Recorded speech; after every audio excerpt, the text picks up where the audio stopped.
तो यहाँ पर पे हमारा क्वेश्चन क्या था कि हमको उस लाइन की इक्वेशन निकालनी है in both the form, that is both in the vector form and the Cartesian form which is passing through this 2 points. तो जब हम इसके अंदर क्या निकालेंगे, वेक्टर इक्वेशन। तो वेक्टर इक्वेशन का फॉर्मूला क्या होता है हमारे पास में, R vector equal to A vector plus lambda of B vector minus A vector. अब यहां से अगर मैं ए वेक्टर को जनरेट करूं तो ए वेक्टर कितना आ जाएगा, 3i plus 4j minus 7k। और यहां से अगर मैं बी वेक्टर जनरेट करूं तो i minus j plus 6k, ये हो जाएगा। तो ये ए वेक्टर और बी वेक्टर हो गया हमारे पास में। तो सबसे पहले इसमें फॉर्मूला जनरेट कर लेते हैं, फॉर्मूले में डालते तो ए वेक्टर क्या हो जाएगा हमारे पास में, 3i plus 4j minus 7k plus lambda B minus A मतलब 1 माइनस 3, तो कितना आ जाएगा माइनस 2i, फिर माइनस 1 माइनस 4 तो हो जाएगा माइनस 5j, 6 माइनस प्लस 7 तो ये आ जाएगा 13k। ये हो गया मेरे पास में। तो अब ये जो मेरे पास में इक्वेशन है, this is the vector equation of straight line. किसी को बाउंस तो नहीं हुई है? अब मैंने कहा कि हमको सिर्फ वेक्टर पे नहीं रुक जाना है, we have to move on to its Cartesian form only.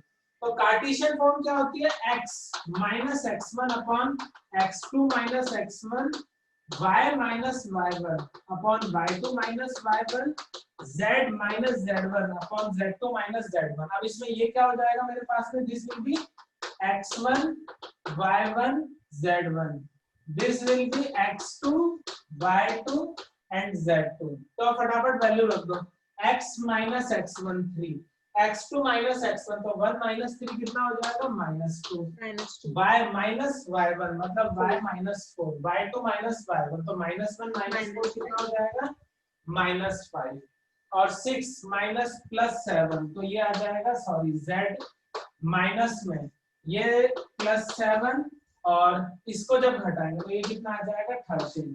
तो अब ये जो मेरे पास में हो गई, this is the Cartesian equation of the straight line. So this was our vector equation and this was our Cartesian equation of the straight line. आज जो हम इसके अंदर डिस्कस करेंगे अब, है ना, ये वाला क्वेश्चन तो हमारे कल के लेक्चर के ऊपर था। अब आज जो हम स्ट्रेट लाइन में डिस्कस करेंगे तो 3D के स्ट्रेट लाइन में इंपॉर्टेंट 3 पार्ट है, वो मैं तुमको अच्छे से बता दूं। सबसे पहला वाला पार्ट है when we have to form the equation of straight line.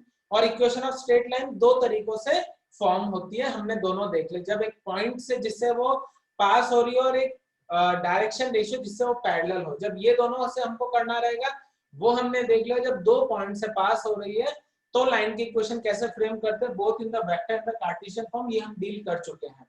अब इसके अंदर हमारे पास में जो नेक्स्ट वाला पोर्शन है, नेक्स्ट वाला पार्ट है, वो पार्ट क्या है, मैंने कहा ना 3 इंपॉर्टेंट पार्ट है। तो फर्स्ट पार्ट क्या था, forming the equation of the straight line, जो हमारा हो चुका है। अब दूसरा पार्ट है दो लाइनों के बीच में एंगल देखना है, तो second topic would be angle between two straight line. और जो तीसरा टॉपिक है that would B distance between two lines. आगे बात समझ में, दो लाइन जो कि 3D में होंगी उनके बीच में डिस्टेंस देखना है। तो इन 3 टॉपिकों के साथ में स्ट्रेट लाइन तुम्हारा कंप्लीट होगा, जिसमें पहला और इंपॉर्टेंट टॉपिक हमने कर लिया है। अब हम चालू करेंगे इसमें दूसरा टॉपिक एंड दैट इज सब लोग हेडिंग डाल लो, angle between two straight lines. तो सब लोगों ने डाल लिया हेडिंग, ऑल द स्टूडेंट्स। तो अब नेक्स्ट जो टॉपिक होगा हमारा वो क्या होगा, angle between two straight lines. अब देख लो जरा वापस से, सबसे पहली चीज कि अगर हमको एंगल देखना है, जैसे ये एक लाइन है मेरे पास में और ये एक दूसरी लाइन है, इन दोनों के बीच में अगर मेरे को ये एंगल थीटा देखना है तो बस और बस मुझे उस लाइन के क्या पता होने चाहिए बच्चों, ध्यान से सुनो, उस लाइन के मुझे पता होने चाहिए डायरेक्शन रेशियोज। क्या पता होने चाहिए मेरे को उस लाइन के डायरेक्शन रेशियोज। दैट मींस अगर पहली वाली लाइन के direction ratio a1 b1 c1 है और दूसरी वाली लाइन का direction ratio a2 b2 c2 है। अरे बस पहली लाइन का direction ratio a1 b1 c1, दूसरी लाइन का direction ratio a2 b2 c2, तो उनके बीच में जो एंगल है ध्यान रखना A B C are the direction ratios. मैंने कहा डायरेक्शन कोसाइंस क्यों वर्केबल नहीं होता, क्योंकि उसमें रेडिकल पार्ट मतलब वो अंडर रूट वाला पार्ट होता है जो हमको डील करना थोड़ा सा हम अवॉइड करते हैं, तो इसीलिए हमको डायरेक्शन कोसाइन से ज्यादा यूज किसका आता है, डायरेक्शन रेशियोज का। तो अब दोनों लाइनों के मुझे क्या पता है बच्चों, डायरेक्शन रेशियोज पता है। ये पहली लाइन L1 है जिसका direction ratio A1 B1 C1 है, दूसरी लाइन इसका direction ratio A2 B2 C2 है, दोनों के बीच में एंगल थीटा है। तो ध्यान से देखो फॉर्मूला क्या हो जाएगा, दोनों के बीच में जो एंगल निकलेगा that would be cos theta and formula would be A1 A2 B1 B2 plus में C1 C2 upon under root of A1 square B1 square C1 square plus under root of A2 square B2 square and C2 square. तो ये हमारे पास है, this is the formula in order to get the angle between two straight lines. तो सभी को समझ आ गया ये वाला पॉइंट। अगर तुम थोड़ा सा ध्यान से देखोगे तो हकीकत में ये तुमको इन दोनों लाइन के डायरेक्शन कोसाइंस का डॉट प्रोडक्ट ही मिलने वाला है। आ रही बात समझ में? पर अपन अभी डायरेक्शन रेशियोज का डिस्कशन कर रहे थे, तो तुमको यही फॉर्मूला मिलेगा, cos theta is equals to A1 A2 plus B1 B2 plus C1 C2 upon under root of A1 square plus B1 square plus C1 square under root of A2 square plus B2 square plus में C। Okay, तो जो question है वो है find the angle between pair of lines. इन दोनों lines के बीच में तुमको एंगल निकालना है। क्या है line? R vector is equals to 3i plus 2j minus 4k, 3i plus 2j minus 4k, और दूसरा मतलब प्लस में lambda of i plus 2j plus में 2k। ये क्या हो गया हमारे पास में? ये हो गई पहली लाइन की इक्वेशन।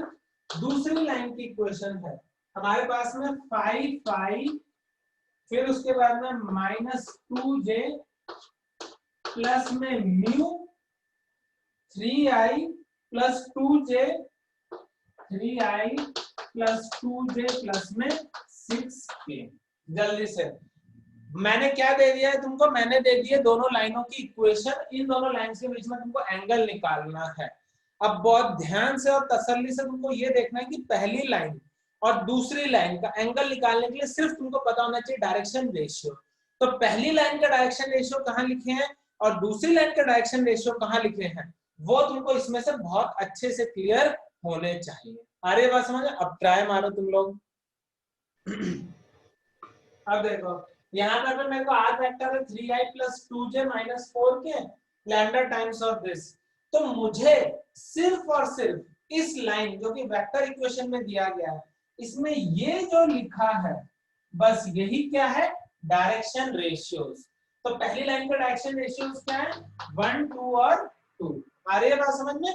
दूसरी लाइन के जो डायरेक्शन रेशियोज है वो क्या है? बस ये बाद में लिखे हुए हैं। अरे बात समझ में? तो ये क्या हो जाएंगे? 3 2 और 6। तो क्या मुझे A1 B1 C1 ये भी आ गया, A2 B2 और C2 ये भी आ गया। अब A1 B1 C1 A2 B2 C2 को किसमें रखना है? बस जो हमारे पास सूत्र दिया हुआ है उस सूत्र में रख दो। A1 into A2 मैं यहीं से मल्टीप्लाई कर रहा हूँ, देख लेना। 1 into 3 कितना हो जाएगा? 3 प्लस 2 2 4 ये आया 4 और वो कितना हो जाएगा? 6 2 12 तो ये आया 12 अपॉन अंडर रूट ऑफ सबसे पहले वाले का स्क्वायर, 2 का स्क्वायर और 2 का स्क्वायर तो कितना हो जाएगा? ये 4 और 4 8 8 और 1 9 9 मतलब नीचे कितना बना? चलो मैं लिख देता हूँ तुम्हारे लिए अंडर रूट 19/10 आ गया। रुको रुको देखो अभी देखो। फिर 3 2 और 6 यहाँ पर पे ये जो मेरे पास है 3 2 और 6 तो 3 का स्क्वायर कितना हो जाएगा मेरे पास में? 9। 2 का स्क्वायर कितना हो जाएगा मेरे पास में? 4। 9 प्लस 4 प्लस 36 यही होगा। 9 प्लस 4 प्लस 36 तो अगर मैं गलत नहीं तो 36 plus 4 will be 40 40 plus 9 will be 49 तो ये हो जाएगा अंडर रूट ऑफ 49। अब 12 और 4 16 और 3 19 9 मतलब 3 ये कितना होगा? 7। तो आंसर आया 19/21 cos थीटा। तो theta is equal to cos inverse 19 upon में 21 इज द आंसर। तो हमारा आंसर क्या हो जाएगा, cos theta is equal to 19 upon में 21। Find the equation between the line, find the equation between the lines whose equations are given by x minus 2 upon में 1, y plus 1 upon में 1 और z minus 4 upon में minus 2, and second one is x minus 3 upon में minus 2, y minus 4 upon में minus 5 और z plus 7 upon में 13। जल्दी से find the equation between these two lines given in the Cartesian form। फटाफट try करो, कर लेते हैं। चलो तो सभी स्टूडेंट्स देख लो, यहाँ पर पे मेरे को किससे मतलब है, बस एंगल निकालने के लिए दोनों के डायरेक्शन रेशियोज चाहिए।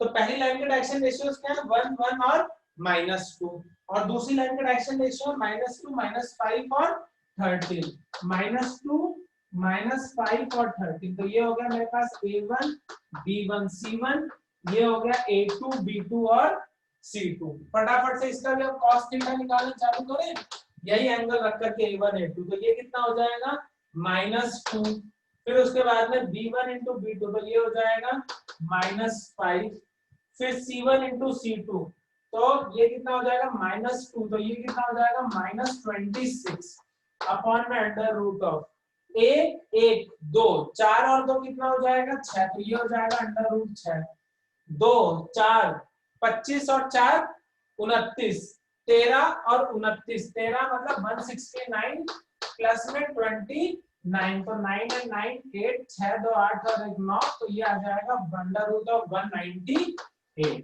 अब इसको मैं सिंप्लीफाई कर लेता हूँ, तो cos थीटा -26 -5 मतलब -31, -2 मतलब -33 और under root of 198 multiply by 6, 198 into 6 का आंसर क्या आएगा, जल्दी बताना। 1188 1138, तो इनको 88 मल्टीप्लाई करेंगे तो 1138 इज द आंसर, 1188 आएगा 1138। तो theta will be cos inverse of -33 upon 1138। अब बताओ दोनों पॉइंट्स अच्छे से क्लियर हो गए सभी स्टूडेंट्स को, से यस और नो।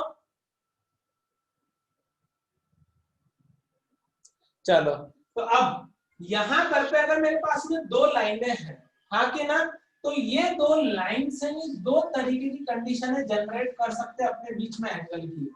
सबसे पहले लाइन L1 और L2, ये जो दोनों लाइनें हैं, तो L1 is parallel to L2, हाँ कि ना, मतलब line L1 is parallel to line L2 and second one is line L1 is perpendicular to L2। अगर L1 L2 से पैरेलल है तो दोनों बीच में थीटा कितना हो जाएगा 0, और L1 L2 से परपेंडिकुलर तो थीटा हो जाएगा 90 डिग्री। अब cos 0 और cos 90 रख करके दोनों के बीच में A1 A2 के बीच में रिलेशन कैलकुलेट करो, फिर मैं देखता हूं, ट्राई करो जरा एक बार।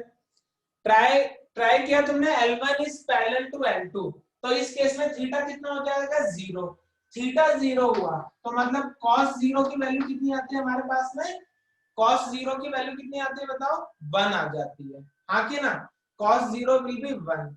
और अगर थीटा 90 है तो cos 90 की वैल्यू कितनी आती है हमारे पास में 0। तो सबसे पहले ये वाला पॉइंट डील करते हैं, अगर L1 और L2 दोनों परपेंडिकुलर हैं तो cos 90 कितना हो जाना है मेरे पास में 0 हो जाना है, और अगर ये 0 हो जाएगा तो ये आ जाएगा A1 A2 B1 B2 C1 C2 upon में ये अंडर रूट और ये अंडर रूट, मतलब A1 का स्क्वायर B1 का स्क्वायर C1 का square A2 square B2 square और C2 स्क्वायर। अब अगर दो लाइंस परपेंडिकुलर हैं तो मतलब cos थीटा उनका 90 हो जाएगा, cos 90 0 हुआ तो ये डिनोमिनेटर इससे मल्टीप्लाई हो जाएगा, तो इसका मतलब बचेगा क्या मेरे पास में, बचेगा सिर्फ और सिर्फ यही एक स्टेटमेंट, क्या, A1 A2 B1 B2 and C1 C2 is equals to 0। तो सभी बच्चे अब इस वाले स्टेटमेंट को ध्यान रखना, when two lines L1 is perpendicular to L2, तो उनके डायरेक्शन रेशियो में क्या रिलेशन होता है, A1 A2 B1 B2 and C1 C2 is equals to 0। तो ये वाला रिलेशन ध्यान रखना, ये बहुत ही काम आने वाला रिलेशन है। आ रही है बात समझ में? अब सेकंड वाला स्टेटमेंट, सेकंड वाला जो स्टेटमेंट है उसके अंदर एज सच ढेर सारी बातें नहीं है, सिर्फ तुमको इतना देखना है, अगर यहाँ पर पे cos थीटा 0 है, दोनों पैरेलल है, तो cos थीटा की वैल्यू 1 है, तो यहाँ पे जो 0 रखा वो किसके बराबर हो जाएगा, 1 के। अब ये अंडर रूट इधर आ जाएंगे दोनों के दोनों, और फिर जब तुम इसको स्क्वायर करके सिंप्लीफाई करोगे तो तुमको एक छोटा सा रिलेशन आ जाएगा। वो रिलेशन क्या आ जाएगा, A1 अपॉन A2 का रेशियो B1 अपॉन B2 और C1 अपॉन C2 के रेशियो के बराबर में आ जाएगा। तो if L1 is parallel to L2, तो उस केस में A1 अपॉन में A2 is equals to B1 upon में B2 is equals to C1 upon में C2। तो ये हमारे पास में रिलेशन होगा when two lines are parallel. और यार एक छोटी सी चीज देखो ना, डायरेक्शन रेशियो जो मैंने बताया था, अगर दो लाइनें पैरेलल होते हैं तो उनके डायरेक्शन रेशियो तो ऑलमोस्ट सेम होंगे। अब अगर एक लाइन का डायरेक्शन रेशियो 1 1 2 है, तो दूसरे के कितना होंगे, 2 से मल्टीप्लाई करोगे तो 2 2 4। तो this two direction ratio will be parallel to each other. ये वाला पॉइंट क्लियर है तुम लोगों को सभी को? क्वेश्चन लिखो सभी, अब ये मैं मिटा रहा हूं, ठीक है?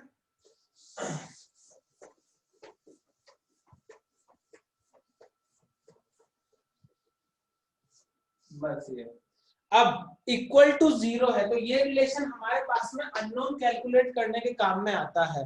तो एक क्वेश्चन मैं ऐसे ही दे रहा हूं, क्वेश्चन लिखो सभी बच्चे, find the value of lambda, find the value of lambda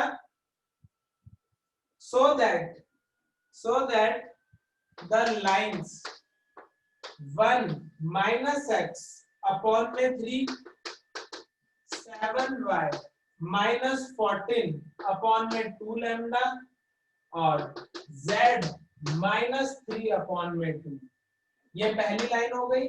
दूसरी लाइन है 7 minus 7x upon में 3 lambda y minus 5 अपॉन में 1 6 माइनस z अपॉन में 5। आ रही है बात समझ में? तो अब क्वेश्चन है, find the value of lambda when this two lines are perpendicular to each other. अब इससे पहले तुम लोग उसको ट्राई करने जाओ, ये तो अच्छे से पता चल गया कि इसके अंदर A1 B1 C1 A2 B2 C2 ये है, पर ये गलती जरा भी मत कर देना कि सीधे इनको ले लो।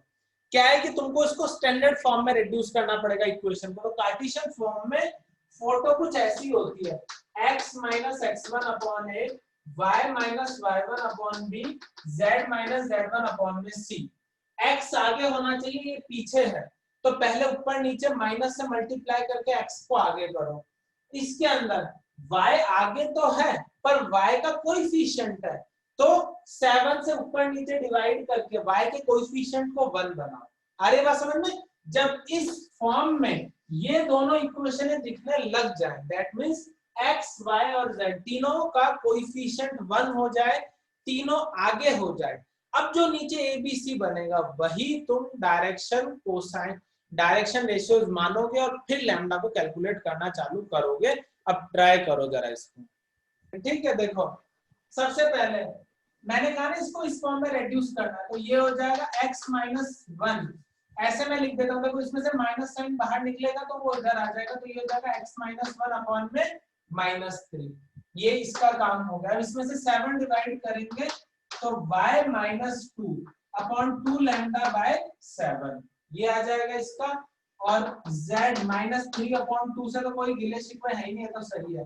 तो ये आ गया a1, ये आ गया b1, ये आ गया c1।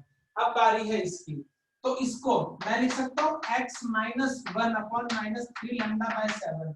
थोड़ी लंबी स्टेप मारी है मैंने एक ही बार में। कैसे? सबसे पहले माइनस बाहर निकाला तो 7x माइनस 7 अपॉन 3 लैम्डा, फिर 7 बाहर निकाला तो x माइनस 1 अपॉन दिस, फिर इसको नीचे भेजा तो ये माइनस 7, तो कुल मिला के माइनस 3 लैम्डा अपॉन में 7। ये कितना आ जाएगा y माइनस 5 अपॉन में 1, और इसके अंदर यहाँ पर पे नेगेटिव साइन को बाहर निकालेंगे तो ये आ जाएगा z माइनस 6/-5।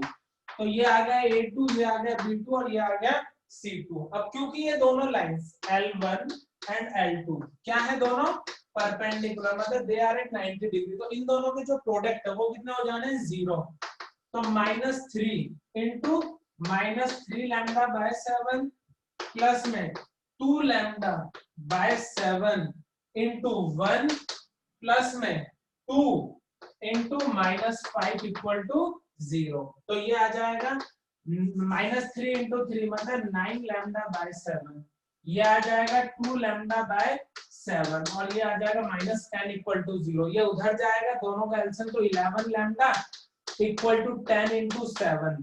तो lambda is equal to 70/11 is the right answer. तो आई होप तुम सभी का यही आंसर आ गया होगा। आराम से और तसल्ली से देख लो एक बार इसको। Yes sir. 2 मिनट के लिए देखो जरा एक बार, यहाँ पर पे ये मेरे पास में L1 है 125, L1 लाइन के डायरेक्शन रेशियो 125 और इसके 2 4 10। क्या ये दोनों पैरेलल है? तो आराम से देखो, ये 1 है मल्टीप्लाई बाय 2, ये 2 है मल्टीप्लाई बाय 2, ये 5 मल्टीप्लाई बाय 2। तो इससे क्या चीज हमको समझ आई कि इनका रेशियो है वो किसके बराबर है, 2 के बराबर है। तो that means this two lines are parallel to each other.